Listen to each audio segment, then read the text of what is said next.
صلى الله إليكم. يقول السائل: يثير بعض منكري الصفات بعض الشبه حول صفة العلو، ومنها: لا يجوز السؤال عن الله بأين، لأن أين يسأل بها عن المكان، فما صحة هذا؟ يعني الرسول والعياذ بالله، الرسول حينما قال للجارية أين الله يكون الرسول ضال؟ نسأل الله العافية. الرسول قال لها أين الله؟ قالت في السماء. قال اعتقها فإنها مؤمنة. فيكون الرسول إذن مخطئ إنه سأل قال أين الله؟ الله في السماء سبحانه في جهة العلو، مستو على العرش كما أخبر بذلك. نعم. أنت لا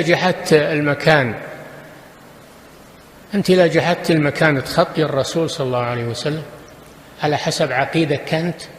نسأل الله العافية. أين هذا الضلال؟ نعم.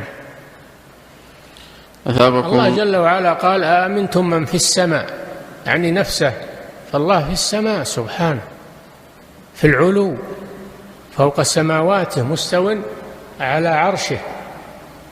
أين يكون مختلط بالعالم؟ هذا كفر.